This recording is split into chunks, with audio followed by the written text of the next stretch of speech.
우리 주님께서 이 자리에서 영광을 받으십니다. 저희 예배를 받으시고 또 저희들에게 예비하신 또 하늘의 많은 은혜로 우리의 영혼을 채우실 줄 믿습니다. 잠깐 기도합시다. 사랑하는 하나님 아버지 고맙습니다. 오늘 이 자리에 저희들의 몸과 마음을 이끌어 주시니 감사를 드립니다. 참 예배로 하나님을 영화롭게 하며 참 예배함 속에서 하늘의 은혜와 만나를 먹기를 소망합니다. 저희들의 영혼의 갈급함을 주께서 채우시고 영혼의 강건함으로 한 주간 주님의 은혜 가운데 살아갈 수 있도록 인도하여 주옵소서. 예수님의 이름으로 기도합니다. 아멘. 한 신학생이 있었습니다. 이 신학생은 욥기서를 굉장히 이렇게 공부를 열심히 해서 욥기에 나오는 하나님의 선하심과 고난, 그러니까 고난이라고 하는 문제하고 하나님이 여전히 선하시냐라고 하는 그 문제에 대해서 굉장히 이렇게 깊은 지혜와 통찰력을 그 글에 적었던 사람입니다. 근데 그는 종국에는 하나님을 떠나가게 되는데 하나님을 떠나가게 된 그 배경의 이유는 이런 것입니다. 결혼을 하기를 얼마 앞두고 있었습니다. 그래서 이제 피안세이하고 결혼을 앞두고 있는 상태에서 갑자기 어느 날 피안세이가 나 결혼 못하겠다 하고 떠나가게 됩니다. 그동안 그는 굉장히 조마조마한 마음으로 결혼을 해서 정말 행복한 가정을 꾸리고 이런 것들을 기도해 왔는데도 불구하고 예기치 않게 그 피안세이는 그를 버리고 떠나갔습니다. 또 그 중에 또 하나 심각하게 그의 마음과 영혼을 흔들었던 것은 아버지가 구원을 받기를 위해서 그렇게 오랜 세월을 기도했는데 아버지가 죽어버린 거예요. 예수님을 영접하지 않고. 이 두 가지 큰 사건 앞에서 이 사람은 주체할 수 없는 그 슬픔 속에 잠기게 됩니다. 과연 하나님이 나에게 이렇게 하실 수 있는가?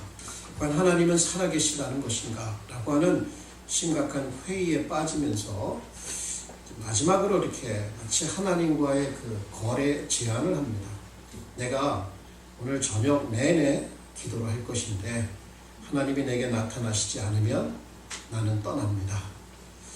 그래서 이제 홀로 남아서 기도를 합니다. 구했는데 자기가 구하는 대로 하나님께서 자기 자신을 보여주시지 않았기 때문에 그는 새벽에 일어나서 그 자리를 떠나갑니다. 그리고 하나님도 떠나갑니다. 여기서 보여지는 그 그림은 하나님께 실망한다. 삶에 이렇게 우리가 여러 가지 고난이 있죠. 슬픔도 있고 또 기도하는 것들이 그렇게 우리가 생각한 대로 응답되지 않을 수도 있는 현실을 우리는 직면합니다. 그걸 어떻게 부인하겠어요? 그러한 가운데 믿어야지 하면서도 하나님으로부터 받는 그 실망, 좌절, 또 그 마음의 아픔, 이제 이런 것 때문에 결국 그는 하나님을 떠나가게 되는데 어떻게 이렇게 할 수가 있을까? 저도 이제 한번 생각을 해보았습니다. 저 자신에게 물어보고 과연 중요한 기도응답을 받지 못한 것이 하나님이 선하시지 않으시고 하나님이 안 계신 것을 증명해주는 증거인가? 이런 질문, 이렇게 한번 제가 자문을 해보았어요. 그러면서 기도의 응답이 없고 또 내가 원하는 방식대로 또 혹은 삶에 여전히 슬픈 일이 있다고 해서 고난이 있다고 해서 그것이 하나님의 존재를 부정하는 것은 되지 못한다. 그것이 성경의 증언이고 저 개인의 삶의 증언이다라고 하면서 저는 하나님을 여전히 생각하고 하나님께 정말 이렇게 예배하고 하나님의 말씀을 연구하는 것을 어떤 면에서 굉장히 감사하게 됐다, 감사하고 있다라고 하는 걸 느끼면서 이 신학생과 저를 비교하면서 이럴 수도 있구나. 그렇지만 우리가 이 신학생이 겪었을 그 마음의 좌절과 그 절망을 조금은 느껴볼 수 있을 것 같아요. 다는 모르지만 그래서 나름대로 여러분이나 저나 그 자리에 있었더라면 우리가 어떻게 대처했을까라는 그 질문을 던져보고 여전히 하나님께 실망한 사람들의 그 마음의 아픔이 어떤 것인지를 조금은 이해하고 또 그 사람을 좀 이해하는 편에 서려고 하지만 여전히 하나님을 떠나간 것에 대해서는 굉장한 아쉬움을 품어봅니다. 자, 여러분, 하나님 앞에 실망하고 이렇게 마음에 큰 슬픔이 있을 때 여러분은 어떻게 하십니까? 혹시 지금 그런 상태에 계시지는 않으신지요? 만약 그렇다면 여러분의 마음 가운데 끊임없이 일어나는 이 슬픔, 아픔, 혹은 고통, 이런 것들을 그냥 아무것도 없는 것처럼 이렇게 지나가지는 않으실 거 아니에요. 그것이 삶에 영향을 주고 여러분과 하나님 사이에 영향을 주고 이웃과의 가족과의 관계에 영향을 분명히 미치기 때문에 그것을 방치할 수는 없어요.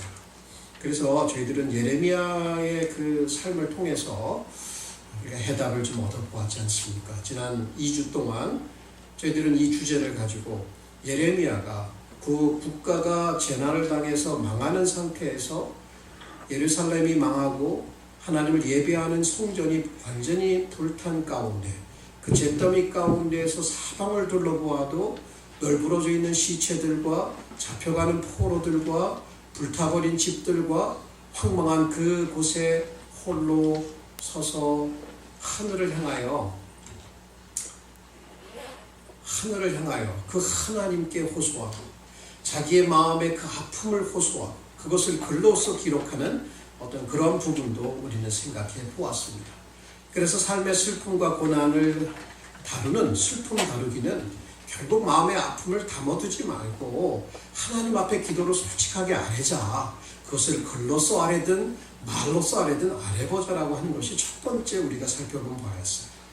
그리고 이제 두 번째는 이제 저희들이 지난주에 이렇게 우리가 이렇게 생각을 하면서 이 마음에 이렇게 큰 슬픔이 있고 여러 가지 부정적인 생각들이 우리에게 막 이렇게 다가올 때에 정말 그때 한 가지, 다른 모든 것 잊어버려도 한 가지를 기억할 게 있는데 그것은 하나님의 끊임없는 변함없는 사랑이다. 그래서 그 사랑으로 우리의 부정적인 생각들을 이렇게 바꾸자 이런 얘기도 했고, 그 다음에 또 하나는 우리가 살아있다는, 여전히 살아있다라고 하는 것은 하나님의 사랑의 증거이기 때문에 살아있는 한은 감히 다시 한번 하나님을 소망할 수 있다. 여기까지 우리가 살펴보았어요. 이제 오늘은 세 번째 부분입니다. 저는 이 세 번째 부분을 제목이라고 할까요? 주제라고 할까요? 이것을 하나님께 대한 소망을 선언하라. Declare your hope in God. 자, 이게 어떻게 해서 이런 주제가 나왔는지 여러분에게 이제 좀 소상하게 좀 설명을 드리겠습니다. 자, 저희 본문은 17절부터 26절까지의 말씀이에요. 근데 이 17절부터 26절 사이에서 우리는 예레미야의 마음, 영혼 안에 어떠한 일이 계속 발생하고 있는지 그 프로그레스를 쭉 살펴볼 수가 있어요. 17절에서 보게 되면 17절, 18절에서 정말 그 마음이 찢어지는 듯한 소망이 끊어진 그 상태를 우리가 봅니다. 주께서 내 심령으로 평강을 멀리 떠나게 하시니 내가 복을 잊어버렸으며 스스로 이르기를 나의 심과 여호와께 대한 내 소망이 끊어졌다. 행복도 없고 소망도 없고 힘도 없고 그냥 죽음과 같은 인생, 그게 그의 고백이었어요. 그런 절망 가운데에서 그 다음에 어디로 나아가냐면 19절에서 기도가 나옵니다. 내 고초와 재난과 곧 숲과 담즙을 기억하소서. 죽음과 같은 인생, 쓰디 쓴 이 슬픈 인생, 나의 처량한 신세를 하나님 기억하시고 나를 건져달라고 하는 호소라고 볼 수가 있을 것이에요. 그래서 마음의 그 굉장한 슬픔을 하나님 앞에 기억해달라고 고백하는, 자, 절망에서 시작해서 그 절망을 하나님께 가져오는 자리까지 나아갑니다. 자, 그 다음에 다시금 20절로 오게 되면 내 심령이 그것을 기억하고 낙심이 됐다. 또 절망 가운데 나갑니다. 뭐냐면 지금 내 심령이라는 하는 것은 내 영혼의 가장 깊숙한 곳에서 나의 치열하고 행복하지 못하고 슬프고 고난 많은 이 예루살렘의 잿더미가 된 현실 속에서 마음이 마구 무너져 내려서 저 깊이 가라앉는 자기 자신을 생각하는 거예요. 자, 또 그렇게 하다가 한 가지를 붙듭니다. 또 무브해 나가요. 21절에 중심에 해상하온즉, 이건 뭐냐면 한 가지를 내가 붙들었다는 거예요. 마음 가운데 기억하고 붙들었는데 그게 뭐냐면 이제 그것을 붙드는 순간 소망이 피어오르기 시작해요. 소망이 있사오면 여호와의 자비와 긍휼이 무궁하심으로 우리가 진멸되지 아니함이니라. 이것이 아침마다 새로우니 주의 성실이 크도소이다. 자, 어떻게 옮겨가고 있어요? 절망에서 시작해서 기도로 나가고 또 절망적인 생각에 사로잡혔다가 한 가지 하나님의 변치 않는 사랑을 붙드는 자리까지 나가요. 그죠? 그 다음에 이제 24절로 넘어가면서 내 심령에 이르길 스스로에게 자기 자신에게 말하는 거예요. 여호와는 나의 기업이시니 그러므로 내가 저를 바라리라. 대단한 선언입니다. 아무리 둘러봐도 소망이라고 하는 돌, 눈에 보이는 것을 따라서는 소망을 붙들 수 있는 근거가 아무것도 없어요. 쫄딱 망한 거예요. 근데 믿음으로 일어서는 모습. 내 심령에 이르기를 스스로에게 이 진리를 말하는 거예요. 스스로에게 말하는 거예요.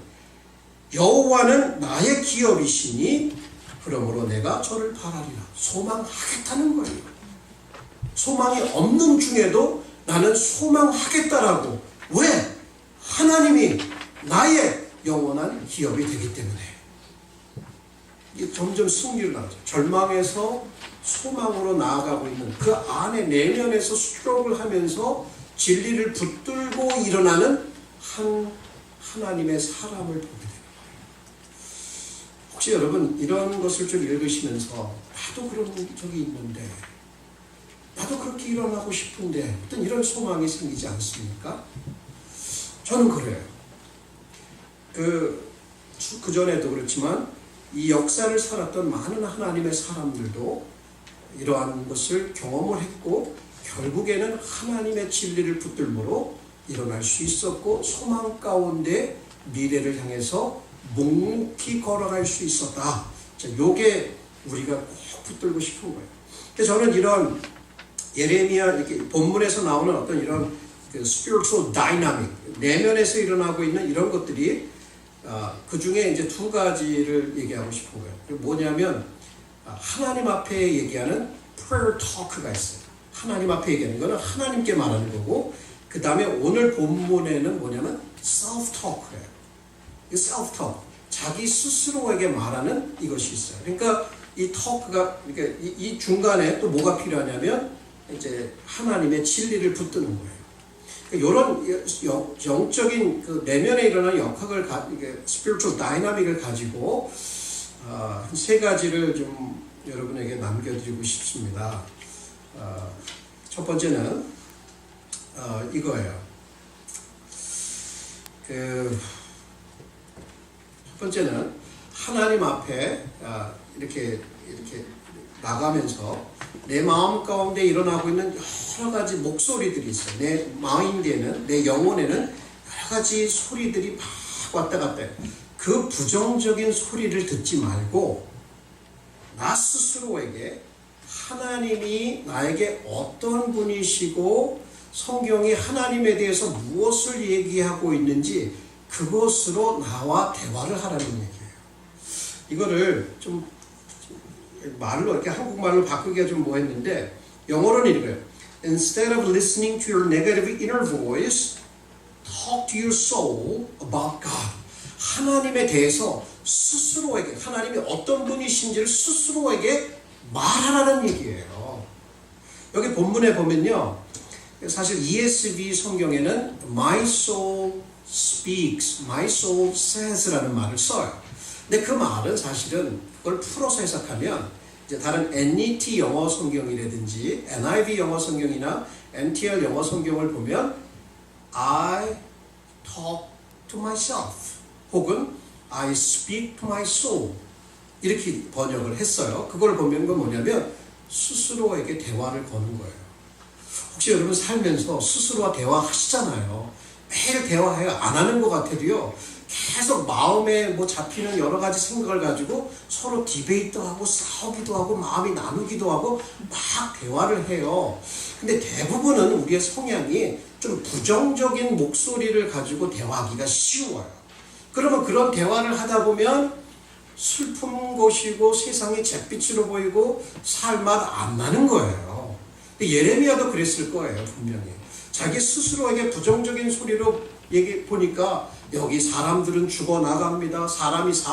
어미가 자기의 자식을 잡아먹어서 굶주린 배를 채우게 됩니다. 어린아이들은 저기서 울고 여기서 울고 집들이 불타고 있는 이런 상황에서 야, 이제 우리는 끝났다 할 그때에 하나님의 신실하신 그 사랑이 있으므로 그 사랑과 신실하심이 끝나지 않아서 우리가 끝나지 않았다는 그 사랑을 붙들고 일어났잖아요. 마찬가지로 우리 마음 가운데에서는 대화를 해야 됩니다. 대화를 해야 되는데 지금 슬픔 가운데 있고 굉장히 낭망한 가운데 있는 내 영혼을 향하여서 내가 다독여야 돼요. 뭘로다가? 하나님의 말씀으로 다독여야 돼요. 잘 다독이면서 일으켜 세워줘야 돼요. 이걸 해야 돼요. 그래서 마음에 이런 대화를 하면서 하나님이 어떤 분이시고 하나님의 말씀이 그분에 대해서 어떠한 것을 얘기를 해주고 있는가, 이런 것들로 스스로에게 대화를 쭉 걸다 보면 우리가 일어날 수가 있어요. 근데요, 여러분, 인생 지금까지 살아오면서 어린 시절에 들었던 여러 가지 말들, 지금도 가족들 가운데 가까운 사람을 통해서 쏟아 부어지는 부정적인 말들이 많아요. 에이, 쓸모없는 인간, 네가 커서 뭐가 될래? 야, 저게 생긴 거냐? 하면서 하나님도 너를 버렸다. 하나님도 너 같은 사람을 사랑하지 않아. 뭐 별의별 소리 다 듣잖아요. 서로들 싸우다 보면 뭐 가족들한테, 부모님들한테 그런 소리 들으면 그 음성이요, 여기 딱 박혀가지고요, 평생을 떠나지 않으면서 계속 나에게 얘기를 하는 거예요. 나에게 그거 갖고 얘기를 해요. 그래, 나는 루저야. 나는 실패작이야. 내 부모도 나를 부끄러워하고 하나님도 나를 부끄러워해. 뭐 이런 생각들을 듣고 이렇게 스스로에게 주문을 하고 살아가면 정말 살만 안 나죠. 그렇죠? 정말 살만 안 날 거예요. 그게 이 자기 스스로를 절망의 감옥에 가두는 지름길인 것이에요. 우리가 소망이 없으면요, 절대 살아갈 수가 없어요. 아무리 칠흑 같은 어둠 가운데서도 내가 살 것에 대한 기대를 가지고 있으면 다시금 일어날 수가 있거든요. 그 아우슈비츠, 그 빅토르 프랭클이라고 여러분도 아실 거예요. 그분이 쓴 책에 Man's Search for Meaning, 그러니까 의미를 찾는 인간, 그러니까 인간의 그 search에 대해서 이제 이렇게 얘기를 하면서 자기 자신이 그 책에서 아우슈비츠나 그런 어떤 그 수용소에서 있을 때 그 삶을 솔직하게 기술을 하고 있습니다. 이제 수용소에 들어가자마자 이분을 줍니다. 그래서 옷 홀딱 벗고 거기서 몸에 있는 모든 그 털들을 다 깎아내고 막 거기서 지체하면 막 때리고 막 사람 취급 안 하고 짐승 취급을 하고, 또 그 안에서는 진짜 마치 유령처럼 산송장처럼 그런 삶을 살 수밖에 없는 곳이었어요. 그러면서 그 아버지와 엄마 또 혹은 형제들과 아내가 수용소에서 죽어나가고 가스 챔버에 들어가서 그 삶이 끝나고 맙니다. 춥고 두렵고 배고프고 고통스럽고 이가 득실득실거리고 해충들이 여기 있고 정말 비인간적이고 아주 고통스러운 공포에 휩싸여서 매일매일을 살아갑니다. 근데 그가 거기서 어떻게 살아남을 수 있었는지 아세요? 이분이 소망을 잃어버리지 않았어요. 그래서 아침마다 일어나서 이렇게 뭐예요? 그냥 흡축하고 더 이렇게 송장처럼 보이지 않게 하려고 자기 피부를 더 깨끗하게 하고 수염도 다 깎고, 왜? 소망이 있으니까, 살아나갈 것이라고 하는 소망을 가지고 계속해서 자기를 이렇게 더 밝고 건강하게 그리고 이렇게 사람들과도 그렇게 했다고 합니다. 그런데 반면에 그 이제 수용소에 잡혀 있는 그런 여러 사람들 가운데 한 사람의 일화를 얘기를 해요. 그 한 죄수 프리즈너죠. 프리즈너가 완전히 소망을 잃어버렸어요. 그래가지고 그 사람이 소망을 잃어버린 후에 보니까 정신적으로 육체적으로 완전히 썩어가는 모습이 그게 그 눈에 보인 거예요. 그것도 갑자기 그런 거예요.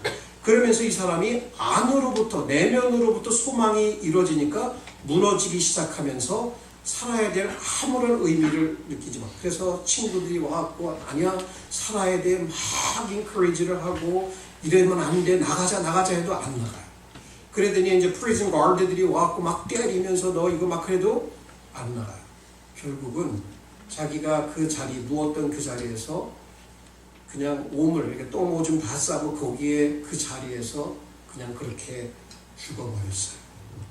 그게 소망을 잃어버린, 그래서 죽어가는 한 인간의 비참한 치유를 얘기를 한 거예요. 그래서 이제 아메리칸 솔저들 가운데, 미국 군인들 가운데에도 수용소, 전쟁 포로로 잡혔던 사람들이 이 질병의 이름을 give up itis, 그러니까 hepatitis 이렇게 하는 게 염증이잖아요. give up itis 이렇게 이름을 했어요. 소망을 잃어버리면 결국은 그 안에 영적으로 받쳐줄 모든 파운데이션을 잃어버린다. 이런 얘기를 했습니다. 여러분 어떠십니까? 혹시 여러분과 대화를 한다면 여러분의 마음 가운데에는 어떤 음성을 듣습니까? 부정적인 음성? 내가 들었던 과거에 정말 듣고 싶지 않았던 음성들인데 그것들이 계속해서 나를 조종을 하고 있고 내 인생을 조종을 하고 있다라고 생각하시면 여러분 하나님이 어떤 분이신가? 예레미야가 이제 얘기를 하잖아요.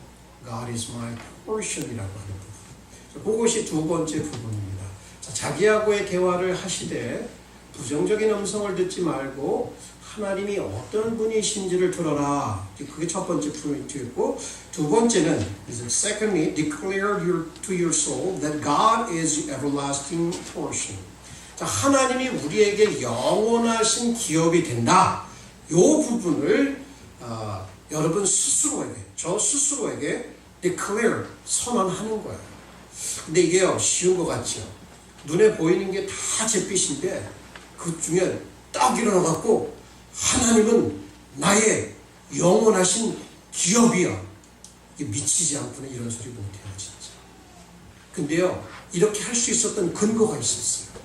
그가 하나님을 생각한 거예요. 야, 그 말씀, 우리가 지금 계속해서 읽었던 그 말씀에도 보면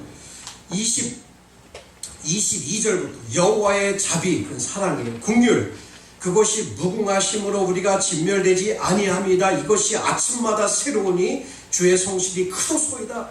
이 하나님이 어떤 분이신지, 언약하신 분, 약속하신 분, 변치 않는 분, 여전히 우리를 사랑하시는 그분, 자기 자신을 완전히 내어주셔서 우리를 끝까지 지키시는 그분, 그래서 우리가 여전히 살아있구나. 이 진리를 마음에 믿기 시작하니까 이제 일어날 수 있었어요. 그리고 스스로에게도 말할 수 있었던 거예요. 하나님은, 여호와는 나의 영원한 기업이다. 이렇게 선언하니까, 그러므로 therefore I hope in God, 이렇게 얘기했던 거예요. 놀랍지 않습니까? 그러면 여기서 우리가 생각해야 될 것, 그러면 그렇게 스스로에게 하나님이 어떤 분이신가를 얘기한다는 것은 굉장한 의미가 있어요. 자, 여기서 두 가지 이렇게 조금만 더 생각할 것이 뭐냐면, 하나님이 우리에게 영원한 그 기업이 된다라고 하는 게 무슨 뜻이냐, 요거를 좀 생각해 보아야 되지 않겠습니까? 여기 포션이라고 얘기했는데, 이렇게 예를 들면 제가 이제 되게 부자라고 칩시다. 제가 빌리어네어로서 제 자식이 10명이 있는데 그 아이들에게 유업을 줘요, 재산을. 아버지가 떠나가면서, 그래 사랑하는 아들아, 사랑하는 딸아, 여기 내가 너에게 이 유업을 주겠다 해서 100 밀리언씩 이렇게 나눠줘. 그럼 얼마나 좋겠어요. 그런 돈을 이렇게 줬다고 칩시다. 그렇게 보면 자기 아버지로부터 받는 그 유업, 기업을 여기서도 포션이라고 얘기를 하고, 구약에 특별히 그 단어를 보게 되면 이스라엘 백성들이 애굽에서 나와서 광야의 길을 건너서 약속의 땅에 들어갔을 때 12지파에게, 그죠? 땅을 줘요. 여기는 누구 땅, 여기는 누구 땅, 여기는 누구 땅. 그래서 이것이 하나님께서 그들에게 주신 기업이었던 거예요. 이 기업, 이 유산, 기업, 땅, 하나님의 선물, 이런 거예요. 그런데 아론과 그 제사장, 레위 지파에게는 이걸 주질 않았어요. 이것을 주질 않으면서 너희에게는 이런 땅의 기업은 안 주지만 여호와 그분이 너희의 기업이다라고 얘기를 해준 거예요. 이제 여기서 아이디어를 가져온 거란 말이에요. 그렇다면 예레미야가 Jehovah is my portion이라고 했을 때 그것을 통해서 정말 그 하나님은 여호와는 나의 아버지가 되어주셔서 나에게 그분의 기업을 주시는데 그냥 땅을 주고 건강을 주고 전쟁으로부터 승리를 주는 차원이 아니라 자기 자신 여호와가 그 자신을 예레미야에게 기업으로 주셨다는 거예요. 건강 주는 것도 중요하죠. 얼마나 좋겠어요. 돈 주는 것도 얼마나 우리가 좋아하겠어요. 자식들 여러 명 건강하게 사는 것도 좋지요. 그렇지만 그런 모든 것들은 이 세상에 국한됐고 이 세상에 떠나가잖아요. 근데 떠나가지 않고 멸하지 않고 inexhaustible 다 할 수 없는 그러한 기업 누구예요? 하나님. 하나님이 자신을 예레미야에게 기업으로 주었다. 이게 무슨 뜻일까요? 그러면 여러분 모든 것을 다 잃어버렸어요. 예레미야는 따지고 보면 다 잃어버린 가운데도 잃어버리지 않은 분이 한 분입니다. 하나님이 다 그분만이 나의 모든 것 가운데 모든 것이 되시고 그분만이 나의 만족이 되신 sufficiency 이것을 충족, 만족으로 친다면 다 잃어버려도 하나님이 내게 있으면 나는 만족하다는 그것의 고백이 He is my portion이에요. 하나님이 함께 하시니까 그 다음에 나는 여전히 하나님을 소망한다. 여기까지 나아갔던 것이다. 여러분 여기까지 우리가 나갈 수 있을까요? 정말 조금만 건강이 이렇게 위험해지고 우리가 일하는 삶의 일들이 제대로 이루어지지 않고 마음을 직지는 일들이 일어나면 아이고 하나님이 뭐야 이거 뭐 울고 불고 난리를 칠 수 있지만 그러한 가운데서 하나님이 여전히 나의 everlasting portion이 된다면 얼마나 정말 우리가 믿음 가운데 일어날 수 있는가. 브라더 로렌스라는 분이 있어요. 로렌스 형제. 그분은 이제 프랑스의 수도사였어요. 전쟁 때에 가서 다쳐가지고 다리를 절게 됐어요. 평생. 그런데 이제 수도원에 들어가서 그 수도원에서 그냥 청소하고 음식 만들고 식당 청소하는 그런 일을 했던 거예요. 이분이 얼마나 하나님 앞에 정말 경건한 삶을 살았는지 그분이 책을 하나 남겼어요. 그래서 그게 크리스천 클래식이 됐는데 The Practice of the Presence of God 해가지고 하나님의 임재 연습하기라는 책을 남겼고 지금도 많은 분들이 그 책을 통해서 하나님 임재 안에 사는 연습을 하고 있습니다. 근데 이 글 중에 이분이 이런 말을 남겼어요. 자, 들어보세요. 설령 아무것도 할 수 없다 해도 나는 하나님을 사랑하는 마음으로 방바닥에서 티끌 하나만 주워 올릴 수 있어도 만족한다네. 어떻게 이런 고백을 할 수 있어요? 자, 설령 아무것도 할 수 없다 해도 나는 하나님을 사랑하는 마음으로 방바닥에서 티끌 하나만 주워 올릴 수 있어도 만족합니다. 하나님과 늘 대화하고 하나님과 늘 만족스러운 관계 가운데 그분과 동행하는 삶을 살다가 보니까 사람들이 뭐 안 하는 구질구질한 일 청소나 하고 식당 일 허접한 일 하면서도 뭐가 부러울 게 있어. 그냥 하나님은 저는 이렇게 할 자신은 하려고 노력은 하겠지만 잘 안 되답니다. 근데 이분이 그것을 평생을 통해서 연습을 했던 거예요. 그러면서 이런 말도 남겼어요. 우리는 늘 하나님과 대화함으로 하나님의 임재 안에 우리 자신을 고정시켜야 합니다. 우리는 하나님이 어떤 분이신지에 대한 고귀한 생각으로 우리의 영혼을 먹이고 양육해야 합니다. 이렇게 하면 하나님을 헌신하는데 큰 기쁨을 얻게 됩니다. 바로 이거 지금 우리가 나누고 있는 이야기와 똑같은 거 아니에요. 하나님이 어떤 분이신지에 대한 그 고상한 생각으로 우리의 영혼을 먹인다. 예레미야가 일어날 수 있었던 이유가 뭐예요? 절망 가운데 하나님의 그 자비와 긍휼이 끝이 없다. 그 말씀을 붙들고 일어났고 그는 더 나아가서 하나님이 나의 영원한 포션, 만족이 되신다라고 얘기할 수 있었던 거예요. 저희 아내하고 제가 결혼하면서 저희들의 결혼과 라이프 verse로 삼았던 구절이 바로 그 구절입니다. 시편 73편 25절부터 26절. 하늘에서는 주 외에 누가 내게 있으리요, 땅에서는 주밖에 나의 사모할 자 없나이다. 내 육체와 마음은 세잔하나 하나님은 내 마음의 반석이시요 영원한 분깃 기업이에요. 분깃 기업, 영원한 기업이시니라. 얼마나 귀한 말씀인지 모릅니다. 아직은 걷기까지 가지 않았지만, 그러나 우리가 붙들어야 될 말씀이 있다면 바로 이러한 말씀이 아닐까. 페니 크로스비도 많은 복음 선가를 통해서 많은 사람들의 마음을 감동시키고 주께로 인도했던 그러한 역할을 했지 않습니까? 그분의 작지한 곡 가운데 Thou, my everlasting portion, 바로 그런 곡이에요. 나의 영원하신 기업, 생명보다 귀하다. 나의 갈 길 다가도록 나와 동행하소서. 주께로 가까이 가오니 나의 갈 길 다가도록 나와 동행하소서. 결국은 하나님과 함께하는 삶이겠죠. 지금 극한 슬픔 가운데에서 아무런 소망이 없는 것 가운데서 믿음으로 하나님이 어떤 분이신지를 붙들고 나니까, 그죠? 그러니까 내 스스로에게 선언할 수 있는 거예요. 내 스스로, 내 영혼을 향해서 말하는 거예요.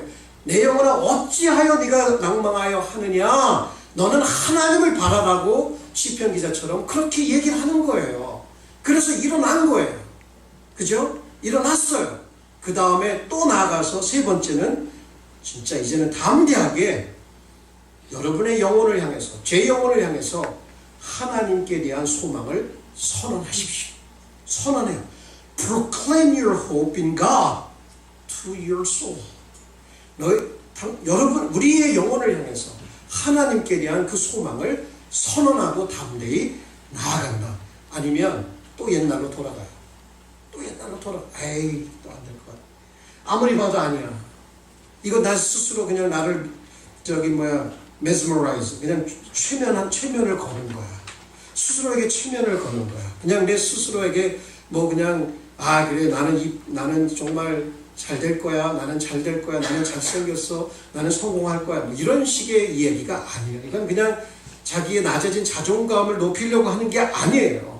이거는 하나님의 진리를 가지고, 진리는 옳은 것이고 바른 것이고 변치 않는 것이고, 그 진리를 우리 스스로에게 선포하고 주입시켜서 그것을 붙들고 믿음으로 나아간다는 거예요. 그게 없으면 어떻게 proclaim your hope 할 수가 있겠어요? in God. 이게 믿음이 없으면 불가능해요. 어떻게 보이지도 않는 하나님을 갖고 최면을 거는 거지. 그게 그렇게 갖고 그대로 이루어질 것도 아닌데 벌써 이렇게 단정하고 여러분은 안 할지도 몰라요. 그런데요, 예레미야가 믿음에 근거해서 하나님이 어떤 분이시라는 것을 확신하고 나니까 이번 소망을 스스로에게 선포하면 Therefore I hope in God. 이거 쉬운 것 같지? 그 자리까지 나아가는 이 내면의 과정, 이 과정을 통해서 결국 거기서 섰다는 얘기예요. 저는 이렇게 하고 싶습니다. 저는 여러분이 그렇게 모두 하기를 바랍니다. 하나님의 진리를 가지고 얘기하십시오. 하나님이 여러분에게 어떤 분이신지를 가지고 얘기를 해요. 그냥 스스로 넌 잘 될 거야. 이 정도 차원이 아니라 진리를 붙들고, 말씀을 붙들고, 말씀의 검으로 부정적인 모든 생각들을 다 쳐버리고 긍정적인 바른 하나님이 나에게 어떤 분이신지를 가지고 나아가면 되는 거예요. 거기에 분명히 싸움이 있습니다. 그렇지만 그 싸움에 굴하지 마시고 계속해서 믿음으로 나아가면 여러분 그렇게 될 수 있습니다. 근데 소망이 없다라고 하는 것, 아까도 제가 예화를 들어서 말씀을 드렸지만, 소망을 잃게 되면 정말 사람은 죽는 거나 마찬가지예요. 때다른 한 예화를 여러분에게 소개해 드리고자 합니다. 이게 메인에서 여러 해를 살았던 한 사람이 저녁에 식사를 하면서 사람들과 이야기를 나눕니다. 근데 그게 플래그스텝이라고 하는 도시가 있었는데, 그 도시에 이제 댐을, 그 주변에 댐을 건설하면서 이 댐으로 인해서 이제 앞으로 6개월 후면 이 도시가 완전히 물에 잠길 것이다. 이 소문이 딱 터진 거예요. 자, 그럼 보세요. 6개월 후면 댐 공사를 통해서 이제 여기 물이 싹 잠긴다. 그러면 여러분 어떻게 하시겠어요? 물건 다 싸갖고 딴 데로 이사 가야죠. 그죠? 아니, 집에 페인트 칠해는 뭐해? 가구는 왜 들여놔? 근데 이제 문제는 요 그림을 통해서 우리가 얻고자 하는 그 교훈이 뭐냐면, 그렇게 되니까 미래에 대한 소망이 사라지는 거야. 미래에 대한 신념, 믿음이 사라지니까 이제 현재를 살아갈 수 있는 능력도 없어진다. 그게 결론이에요. 여기 보면 이 사람들이 이제 보면 아무도 그냥 마을은 점점 더 유령 같은 도시로 변하고 사람들은 고통과 신음하고 그러니까 다 죽어가는 거예요. 그러면서 Where there is no faith in the future, there is no power in the present. 미래에 대한 믿음, 그것이 사라지면 소망이 사라져요. 소망이 사라지면 살아야 될 이유도 사라진다. 이런 거예요. 그런데요, 저는 여기서 여러분과 함께 붙들고 싶은 게 딱 하나 있어요. 우리의 믿음과 소망의 그 근거가 뭐냐면, 지난주와 마찬가지로 우리의 믿음과 소망은 바로 하나님의 사랑입니다. 하나님의 변치 않는 그 사랑에 우리는 서 있는 거예요. God's unending love lies at the center of our spiritual dynamics. 우리의 영적인 다이내믹 그 중앙에 뭐가 서 있냐면 하나님의 변치 않는 사랑이 딱 서 있다는 얘기예요. 그곳이 있으면 믿음이 살아나고 그곳이 있으면 소망이 살아나는 거예요.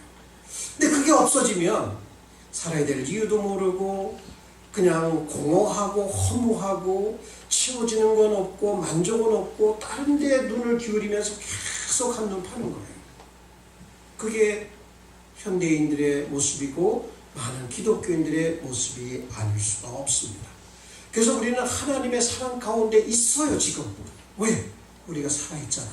그치? 우리가 진멸되지 아니하였다라고 하는 그곳에서 하나님의 자비와 긍휼이 끝이 없다라고 예레미야가 고백했듯이 우리는 여전히 그런 가운데 있습니다. 하나 아버지가 아이를 데리고 높은 산에 올라갑니다. 그래서 그 아이에게 한 가지를 가르쳐 주고 싶었어요. 아이에게 보면서 저 북쪽을 향해 보니까 거긴 스코틀랜드예요.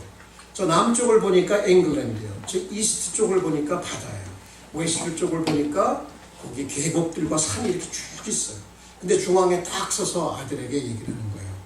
하나님의 사랑이 이렇게 큰 거야. 어린 아이에게 그렇게 얘기를 했어요. 존이었거든요. Johnny, my boy, God's love is as big as all this. 이렇게 얘기를 했어요. 그랬더니 아들이 눈이 반짝반짝하는 눈으로 아버지에게 대답합니다. Daddy, then we must be right in the middle of it. 중앙에 서 있잖아요. 아, 아빠, 그러면 우리는 하나님의 사랑 그 중심에 우리가 있는 거네? 이렇게 얘기를 했대요. 그거예요. 그 의식이 사라지면요, 이게 믿는 생활도 힘들고 소망을 붙들려고 하다가 죽어버려요. 너무 힘들어서. 소망까지 나가지도 못하고 이게 안 돼요. 근데 소망은 근거가 있거든요. 그 파운데이션이 있어요. 그게 옆집 누구가 아니고 여러분의 부모가 아니고 소망은요, 자식들이 아니고 돈이 아니고 하나님이에요. God is the foundation of all hope. 이거를 붙들자는 얘기예요. 이 사랑이 어떤 사랑입니까? 십자가에 달리신 그 예수께서 그 하나님이신 그분이 죄인들을 위해서 죽었다는 얘기예요. 어떤 영웅적인 한 사람이 영웅적인 사람이 세상을 향해서 내가 이렇게 큰 사람이 하면서 그걸 보여주려고 십자가에서 죽은 게 아니라 하나님이신 아무런 죄가 없으신 분이 그냥 한 가지 이유 때문에 그 죄인들을 사랑하기 때문에 하나님이 사람들을 위해서 죽었다. That is is the sacrifice of the cross? 그것을 스코틀랜드의 신학자인 한 신학자가 그런 말을 남겼습니다. 여러분 이것을 여러분은 아십니까? 여러분 슬픔 중에서 무엇을 붙들고 일어날 수 있다고 생각하십니까?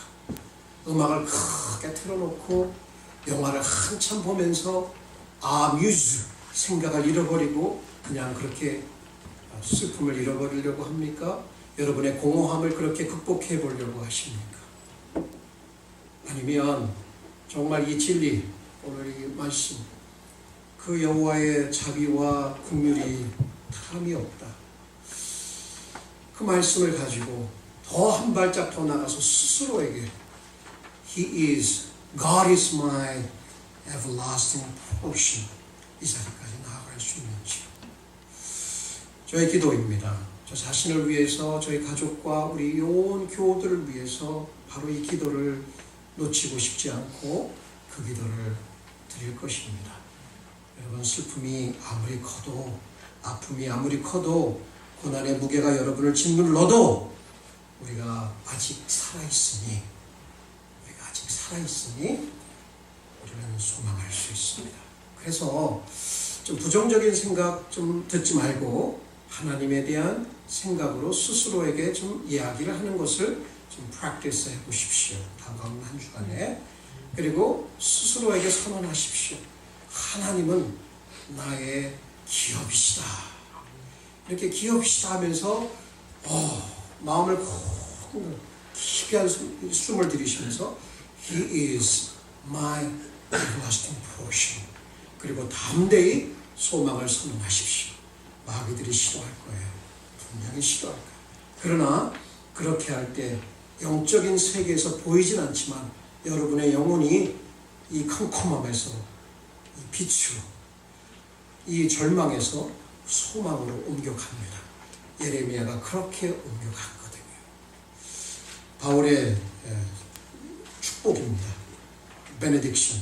소망의 하나님이 모든 기쁨과 평강을 믿음 안에서 너희에게 충만하게 하사 성령의 능력으로 소망이 넘치게 하시기를 원하노라.